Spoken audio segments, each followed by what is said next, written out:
अगर मैं बाजार कहीं जा रही हूँ और कोई मुझसे पूछ ले कि बहन जी आप अकेले जा रहे हैं, तो हम यही कहेंगे नहीं, भगवान मेरे साथ है। तो ये एक भावना है। लेकिन सिद्धांतिक रूप में मान लेना कि भाई कण कण में परमात्मा है, ये कहीं ना कहीं मनुष्य को अज्ञानता की ओर ले जाता है। क्योंकि आज अगर प्रैक्टिकल देखा जाए कि कोई हमें कह दे कि भाई फलाना व्यक्ति जानवर जैसा है, तो भी हमें एक अपमान महसूस होता है, इंसल्ट महसूस होता है। और ईश्वर को हम कहे कि वो कूड़े में है, कचरे में है, गंद में है, गटर में है, सब में है, कण कण में है, तो क्या ये ऊंचे ते ऊंची हस्ती परमात्मा का अपमान नहीं है? पर दीदी यहाँ पर ये भाव भी तो हो सकता है ना, जैसा हमने पिछले कड़ी में चर्चा की थी, भावनात्मक रूप से ऋषि मुनियों ने कहा था कि परमात्मा कण कण में व्याप्त है, या वो हम में हमारे अंदर है, आत्मा परमात्मा का ही तो अंश है, ऐसा भी तो कहा जाता है कि हमारे अंदर परमात्मा बैठा है। तो अगर आत्मा और परमात्मा दोनों साथ है, तो एक व्यक्ति गलत कर्म कर रहा है, किसी का खून कर रहा है, तो ये कर्म किसका, आत्मा का या परमात्मा का? ये आत्मा का कर्म हुआ। अगर ये कर्म आत्मा का है, तो फिर अंदर बैठा हुआ परमात्मा उस वक्त क्या कर रहा था?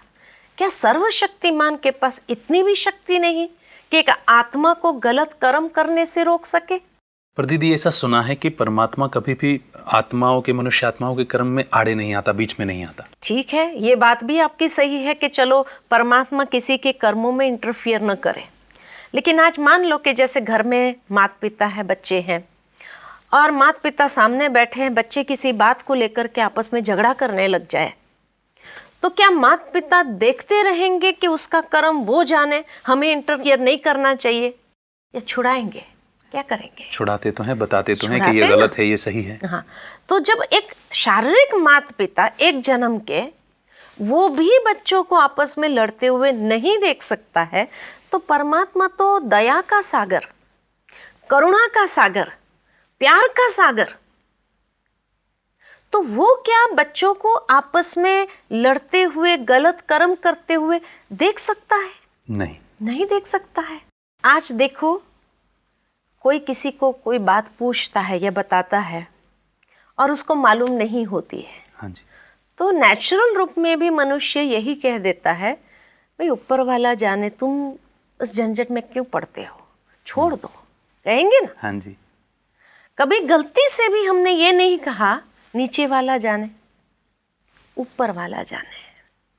फिर ये ऊपर वाला कौन है, और जो कण कण में व्यापक है वो कौन है? जी, सवाल तो उठता है ना। जी हाँ, कि भाई ऊपर वाला, गलती से भी हमने जिंदगी में कभी ये नहीं कहा नीचे वाला जाने, या जो सब में विराजमान है वो जाने, कभी नहीं कहा ऐसा, ऊपर वाला जाने। तो जब परमात्मा की ओर वो संकेत है कि ऊपर वाला जाने, तो जरूर वो ऊपर है जी, वो कण कण में नहीं है। आज श्रीमद् भगवद गीता के 4 अध्याय में भी जब भगवान ने कहा यदा यदा ही धर्मस्य, कि जब जब धर्म की अति ग्लानि होती है, तब तब मैं अधर्म का नाश और एक सत धर्म की पुनः स्थापना करने के लिए इस संसार में अवतरित होता हूं। तो वो आता है ना, उसका वायदा है जी। अगर वो यही है, तो फिर ये गीता के महावाक्य ही गलत हो जाए।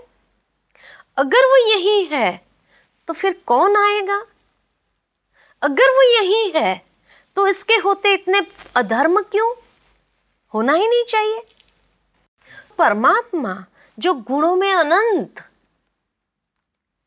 और हमारे बाजू में बैठा हो और उसके कोई गुणों का संग का रंग हमें न लगे, ऐसा हो सकता है?